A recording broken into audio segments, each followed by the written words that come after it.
हाय बच्चा पार्टी, कैसा चल रहा है सब। होपफुली डिफरेंशिएशन का वीडियो काफी क्लियर था। होपफुली डिफरेंशिएशन में अब कोई डाउट नहीं बचे हैं। ठीक है। अगर बोर्ड्स का समय आ रहा है तो all the best and hopefully ये वीडियो आपकी हेल्प करे। मैं एक बात बता देती हूँ, मैं शुरू से लेके आखिरी तक हम लोग इन्वर्स ट्री को क्यों करते हैं, किस लिए करते हैं, क्या रीजन है इसके पीछे कि हम लोगों को इन्वर्स ट्री को बनाने की दरकार पड़ी। और ये एक सड़ा सा टेबल दिया हुआ है हमारे में, डोमेन रेंज का सारे फॉर्मूले कहाँ से आए किसी ने नहीं समझा, बट मैं आ गई हूँ, मैं मदद करने के लिए। ठीक है। तो चलो अब हम लोग इन्वर्स ट्री को स्टार्ट करते without without wasting any more time. ठीक है। तो चलो। अच्छा, ये जो फॉर्मूले हैं ये आप लोग सब लोग ने देखे होंगे आई होप। ठीक है। लेकिन ये सारे फॉर्मूले आए कहाँ से ये कोई नहीं बताता, तो अब मैं आ गई हूँ, मैं बताऊंगी। ठीक है। अच्छा, ये सब जो इन्वर्स ट्रिगो है ना, ये आया कहाँ से। इसकी कहानी शुरू होती है फंक्शन से। ठीक है। लेट्स से फंक्शंस क्या होते हैं हमें सबको पता है, इनपुट एक डालो एक आउटपुट मिल जाता है। ठीक है। अब वो फंक्शन कुछ भी हो सकता है, यहाँ पे कोई भी एक इक्वेशन आ सकती है। ठीक है। कोई एक इनपुट डाला, उसका एक आउटपुट निकल के आया, राइट। तो अब इधर क्या हो रहा है, इधर अब फंक्शंस के तुम कोई भी इनपुट डालो एक आउटपुट निकल आता है, सिंपल फंक्शन बस उतना ही है। अब इसके भी दो टाइप्स हैं, एक होता है मेनी टू वन, एक होता है वन टू वन। ठीक है। वन टू वन फंक्शन में क्या होता है, लेट से आपको एक इनपुट दिया है, लेट से अगर आपको दिया है 1 2 3 4 5, आपका आउटपुट आए 6 7 8 9 10। अगर आपका सबके साथ एक एक बार में ही मतलब लेके सबका एक एक ही आउटपुट है, जैसे मतलब 3 का हो गया 8, 4 का हो गया 9, 5 का हो गया 10, ओ सॉरी 5 का हो गया आपका 10। ठीक है। 1 का 6, 2 का 7, 3 का 8, 4 का 9, 5 का 10। तो इसको हम लोग बोलते हैं वन टू वन फंक्शन। ठीक है। लेकिन इसी जगह मेनी टू वन फंक्शन क्या होता है, लेट से अगर आपको एक 1 2 3 4 5 6 7 8 9 10। ठीक है। अगर आपको अच्छा नहीं 10 नहीं लेते। ठीक है।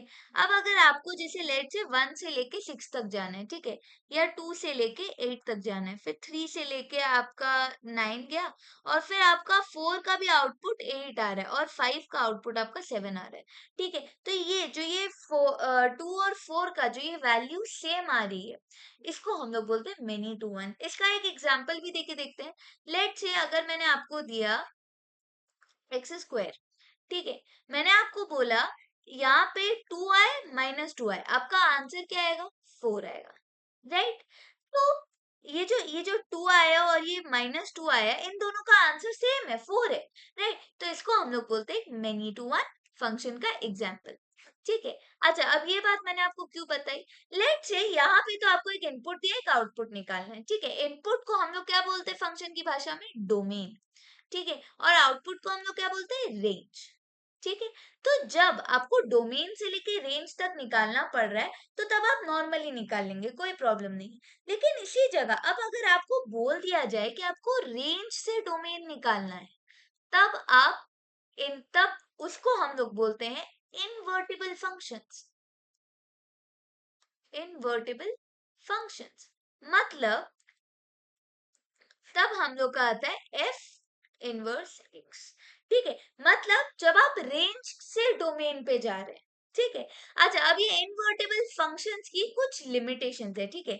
सबसे पहली लिमिटेशन यही है कि ये वन टू वन पे ही काम करता है। मतलब अब जैसे आप ही खुद सोच के देखिए ना, अगर मैंने आपको बोला 2 और ये -2 है, ठीक है, इसका आंसर आता है 4। और अगर मैंने आपको 4 दे दिया एज ए रेंज, 4 दे दिया एज ए डोमेन, यानी इनपुट में मैंने आपको बोल दिया कि आप 4 मैं आपको दे रही हूँ, आप मुझे बताओ ये किसका इनपुट है। ठीक है। तो आप 2 और -2 में तो कंफ्यूज हो जाएंगे ना। अब ठीक है, चलिए आप ये इन दोनों में कंफ्यूज हो, सोचिए जब आप लॉन्ग टर्म में सोचिए अगर आपको फंक्शंस को किसी काम के लिए यूज करना है, ठीक है, तो तब जब आपके पास इतना सारा डेटा रहेगा, तो फिर आपके सोचिए लेट से अगर आपके एक फंक्शन के बहुत सारे ये, ठीक है, बहुत सारे एक आउटपुट के लेट से बहुत सारे वैल्यूज आ सकते हैं, बहुत सारे इनपुट्स हो सकते हैं, लेट से A B C D E F। ठीक है। ऐसे करके बहुत सारे इनपुट्स हो सकते हैं। तो तब फिर हमारे पास तो ये पांचों के पांचों ऑप्शंस है यार, तो हम लोग कहाँ से बोल पाएंगे कि इसका जो वैल्यू है वो मतलब इसका जो इनपुट है वो इन्हीं में से एक होगा। अब मैं यहाँ बोल सकती कि ए ही होगा, फिर एक और एक बंदा बोलेगा बी होगा, फिर एक और एक बंदा होगा जो बोलेगा सी होगा, फिर एक और एक बंदा होगा जो डी बोलेगा। तो अब जैसे चारों ही गलत नहीं है, तो इसके लिए हम लोग मेनी टू वन फंक्शंस के लिए हम लोग इन्वर्टेबल फंक्शन नहीं यूज कर सकते, मतलब उसका हम लोग इन्वर्स नहीं निकाल सकते। तो अब सेम चीज ट्रिग्नोमेट्री में हमें ये बात बहुत अच्छे से पता है, ये पूरा ट्रिग्नोमेट्री का टेबल मैंने बना के रखा था, बना के नहीं एक्चुअली लिया हुआ है कहीं से इंटरनेट से, ठीक है। तो जैसे ये जो ट्रिग्नोमेट्री टेबल है, हमें ये सारी बातें पता है अगर आपने एएसटीसी पढ़ा है क्लास 11 में, कि ये जो 1 है ये फिर से रिपीट होता है आगे जाके, राइट। ये जो √3/2 है, कहाँ गया मेरा माउस, हाँ, जो ये √3/2 है ये फिर से रिपीट होता है। फिर ये जो हाफ है ये भी over a period of time repeat होता है।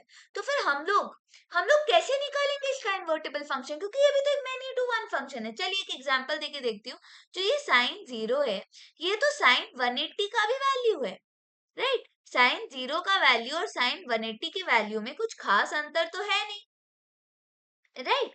तो इधर क्या हो रहा है, कॉस साइन 180 का वैल्यू है, राइट, 0 ही होता है, सेम होता है। तो अब यहाँ पे क्या हो रहा है, 0 और 180 तक वैल्यूज रिपीट हो रहे हैं, मतलब एक ही इनपुट, एक ही आउटपुट के कई सारे इनपुट्स निकल रहे हैं। तो एक महापुरुष ने आके इस समस्या का हल दिया। इस समस्या के उसने क्या हल दिया, उसने बोला कि चलिए ठीक है, आप जो बोल रहे हैं कि साइन 0 से लेके 180 तक जो वैल्यूज है वो रिपीट हो सकते हैं, क्यों ना हम लोग ऐसे करें कि हम लोग एक पर्टिकुलर वैल्यू तक ही सारे एलिमेंट्स को लें। मतलब जैसे अगर 0 से लेके 90 तक जाना है, तो ये 0 से लेके हम लोग 90 तक ही जाते हैं ना, क्योंकि उधर तक यूनिक टर्म्स है, उसके बाद तो कंफ्यूजन बढ़ रही है ना। तो इसीलिए हम लोग 0 से लेके 90 तक ही टर्म्स लेते हैं। फिर उसके बाद cos 0 से लेके cos 90 तक, cos 0 से लेके cos 90 तक, लेकिन cos 180 की वैल्यू तो -1 आती है नहीं, उसके पहले भी सारे टर्म्स नेगेटिव हो जाते हैं, राइट। तो इसीलिए हम लोग इसका रेंज कहाँ से कहाँ तक लेते हैं, देखिए यहाँ पे, देखिए हम लोग थोड़ा इमेज ब्लरी है, बेयर विथ मी, ठीक है। तो यहाँ पे आप देख पा रहे होंगे कि देखिए यहाँ पे 0 से लेके पाई तक ही वैल्यू है। क्यों? क्योंकि ये सारी वैल्यूज आर यूनिक, ये सारी वैल्यूज का अपना एक अस्तित्व है, ठीक है। अच्छा, अब जैसे जो मैं आपको पहले बोल रही थी, ठीक है, अभी ये जो डोमेन और रेंज की बात है, अब हम लोग इस पे भी आते हैं, ठीक है। जैसे मैंने आपको बताया, ठीक है, कि ये जो इन्वर्टेबल फंक्शंस होते हैं, राइट, ये सिर्फ मतलब लाइक ये सिर्फ उल्टा है, राइट। तो पहले आप अगर साइन एक्स की बात करिए, f x is equals to sine x, ठीक है। तो अब जैसे एक टेबल बना लेती हूँ छोटा सा, टेबल क्यों बना रही हूँ, नहीं भी, ठीक है। अब जैसे अगर मैंने, प्लीज मेरी मेरी ड्राइंग को आप जज मत करिएगा, ठीक है, कर भी रहे होंगे तो मुझे कैसे पता चलेगा, ठीक है। तो आपका जो डोमेन था वो क्या होगा, 0, 30, 45, 60 एंड 90, राइट। इसका आंसर क्या होगा, 0, 1/2, 1/√2, √3/2 एंड 1, राइट। तो यहाँ से लेके इसकी value tongue tongue, I think ये मुझे समझाने की जरूरत नहीं है। तो ये हो गया कि आपका डोमेन, राइट। क्यों? क्योंकि इसको आप इनपुट भी लिख सकते हैं, अपनी भाषा में आप इसको इनपुट भी लिख सकते हैं जब तक आप यूज टू नहीं हो जाते। रेंज हो गया आपका आउटपुट, राइट। तो जैसे डोमेन इनपुट है, रेंज आपका आउटपुट है। तो यहाँ पे 0 हुआ, 0 का साइन 0 का वैल्यू क्या होता है, f x is equals to sine 0। Sine 0 क्या होता है हमारा, 0, राइट। फिर साइन 30 क्या होता है, हाफ। 45 क्या होता है, 1/√2। 60 क्या हुआ, √3/2। तो आप यहाँ पे क्या कर रहे हैं, आप यहाँ पे जो वैल्यूज है उनको बैठा रहे हैं और अपना आउटपुट निकाल रहे हैं, राइट। तो यहाँ पे डोमेन क्या हो गया, डोमेन आपकी एंगल्स हो गए, और रेंज क्या हो गया, ये वाली वैल्यूज जो आपके आंसर्स निकल के आ रहे, ठीक है। लेकिन अब साइन इनवर्स एक्स में क्या होता है, साइन इनवर्स एक्स में बस बाजा पलट जाता है, ठीक है। लाइक अब आपके वैल्यूज क्या होने लगता है साइन एक्स के, 1, √3/2, 1/√2, 1/2, 0।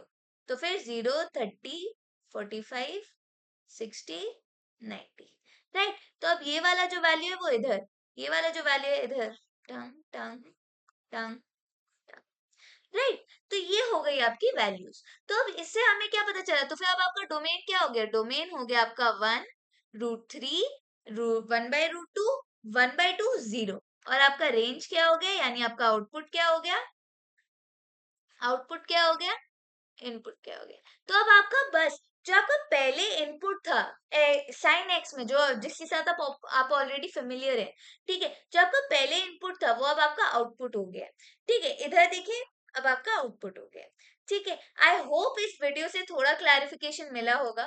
ठीक है, कि ये हम लोग क्यों कर रहे हैं, किस लिए कर रहे हैं, ये कहाँ से आया। आई थिंक इतना क्लियर है। ठीक है, अच्छा, अब जैसे बहुत लोगों को इधर प्रॉब्लम हुई होगी सेक वाले में। आई थिंक सेक वाले में ही मेजरली लोगों को प्रॉब्लम हुई होगी, सेक और कोसेक में। अच्छा, अब ये मेरा रीजनिंग है, मेरे को नहीं लगता कि ये कोई मतलब लाइक कि कोई ऐसा मैथमेटिशियन की वैल्यू है, बट मैं ये मतलब अपने हिसाब से एक रीजनिंग दे रही हूँ।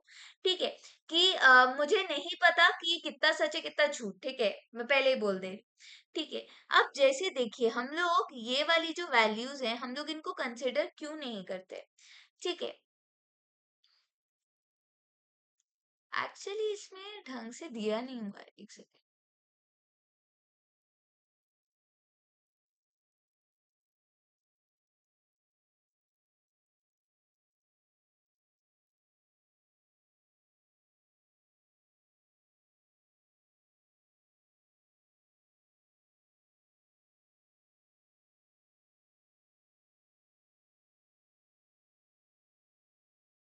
हाँ, अच्छा, अब जैसे देखिए, यहाँ पे हम लोग ये वाली वैल्यूज को क्यों नहीं कंसिडर करते, मेरे को जो लगता है इसका रीजन क्या है, कि लेट्स से अगर आपको दिया है कोसेक इनवर्स एक्स। अच्छा, हम लोग इधर आते हैं, ये देखिए, ये वाला जो ट्रिग्नोमेट्री है, आपको क्या बोला गया था, कि जो ये कोसेक है ये जीरो से सेक है, जो ये जीरो से लेके पाई तक जाता है, लेकिन पाई-2 तक नहीं जाता। इसका रीजन देख लीजिए, ये नॉट डिफाइंड है। यहाँ पे भी कोसेक जीरो पे नॉट डिफाइंड है, देख लीजिए आप खुद ही। ये देखिए, यहाँ पे जीरो पे नॉट डिफाइंड है। तो इसकी वजह से, क्योंकि अगर हम लोग वन से लेके इंफिनिटी तक ले लिए, तो फिर जो नंबर्स रिपीट हो रहे हैं वो भी आ जाएंगे। इसकी वजह से देखिए, आप खुद ही देख लीजिए। जैसे अगर हम लोगों ने ये वाले बस वैल्यूज ले लिए, तो फिर जो वैल्यूज रिपीट हो रहे हैं, लाइक वो भी इसी के अंडर आ जाएंगे, क्योंकि ये लोग दोनों तो नॉट डिफाइंड है।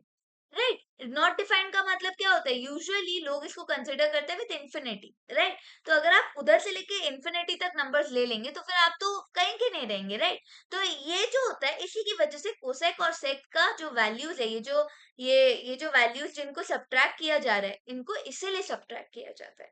ठीक है, आई होप कि आप लोगों को ये वीडियो काफी अच्छी लगी हो। आई होप मैं काफी चीजों को क्लियर कर पाई हूँ। ठीक है, ट्रिग्नो में इनवर्स ट्रिगो हम लोग क्यों करते हैं, किस लिए करते हैं, इसके पीछे का रीजंस क्या होता है, इसीलिए। ठीक है, तो होपफुली अब मैं आप लोगों से थोड़े समय बाद मिलूंगी। ठीक है, और तब तक के लिए बाय, पढ़ते रहिएगा।